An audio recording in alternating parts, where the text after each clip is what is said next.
Received wisdom suggests that the better a footballer is, the more options they should have. But in the modern game, where the elite teams enjoy unprecedented prosperity, it turns out it's the reverse that's true. Today, the best footballers work in a world with fewer and fewer options, and where choice has essentially become illusory.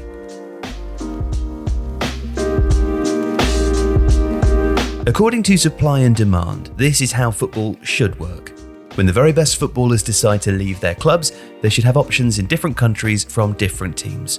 The player would then have a choice to make: which coach to play for, in which country, and in what tactical system, surrounded by which teammates.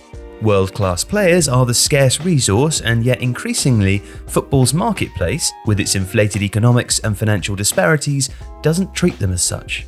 The opportunities are what are scarce, and players are almost designated landing spots.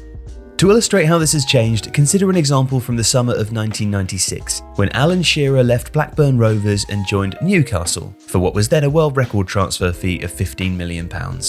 Shearer had been the Premier League's top scorer for the past 2 seasons, had also had a prolific European Championship with England, winning the tournament's Golden Boot, and was considered among the best goal scorers in the world.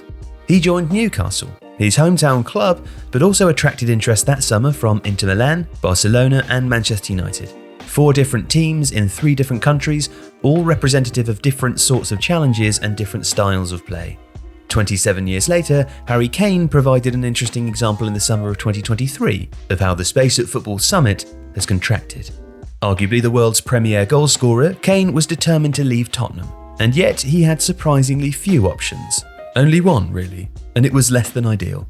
Bayern Munich are a vast club, bigger and far more successful than Spurs. But Kane was joining at a time of boardroom uncertainty when the existing team was reaching the end of its cycle, and when in the immediate future, Bayern would likely be facing some of the transitional challenges that Kane was actually trying to leave behind in North London. But Kane joined anyway, making a decision that described a few different issues. The first was that there are now very few clubs in world football that can afford truly elite players. Italian football's financial issues have been further exacerbated by the repeal of the Growth Decree, which provided tax breaks for high-income earners from abroad. In Spain, Barcelona's crippling debt has been extensively covered, as have La Liga's limits on what the club is able to spend each season. On top of which, those teams around the world who could have afforded Kane in the summer of 2023 excluded themselves from the process for different reasons. Chelsea and Arsenal could never have really agreed a deal with Tottenham because of historic rivalries. Manchester City already had Erling Haaland. Manchester United were limited by the Premier League's profit and sustainability rules. Paris Saint-Germain still had Kylian Mbappe, and because of their domestic league status, were probably a less than desirable option. And that characterises the problem well. Players of Kane's standing are too expensive for all but the very few. That's one issue. The second is that major transfers always depend on timing. Ordinarily, at major clubs, and in the most important positions, one player has to leave to create a vacancy for another to fill. Finally, because the biggest European leagues are no longer equal, the wealthiest clubs and highest paid coaches are generally clustered in 1 or at best 2 countries, meaning that domestic rivalries are much more likely to be obstructive.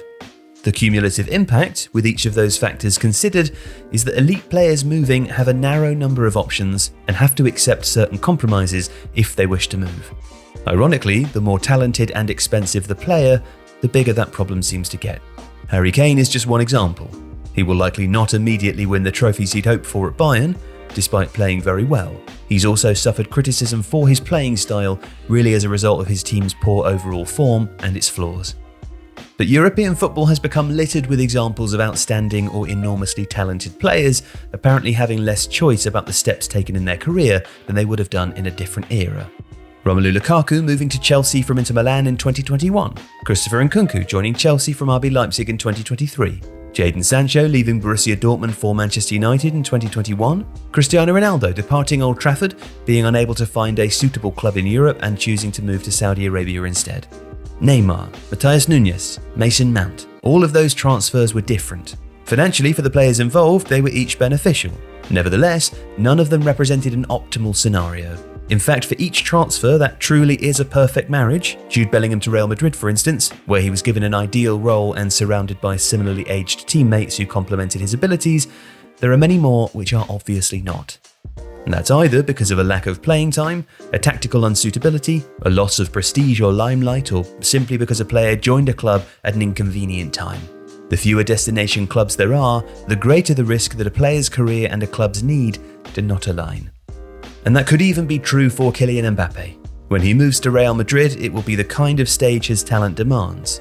But he'll have to adapt his role around Vinicius Jr., with whom he shares so many positional tendencies. One is the world's best forward who likes to play from the left, the other is the world's best left winger. Most likely, Mbappe will be highly successful wherever he goes. But the game's finest and most desired player, still having to encounter an even minor complication, does show just how little space there is at the top of football. If you like this video, please consider subscribing to the channel. The Athletic is home to some of the world's best sports journalists, including David Ornstein, Daniel Taylor, Ollie Kay, Amy Lawrence and Rafa Honigstein. With the latest transfer news and insight on every Premier League football story that matters, theathletic.com puts you inside football. And you can try it for free now for 30 days. See the link in the description.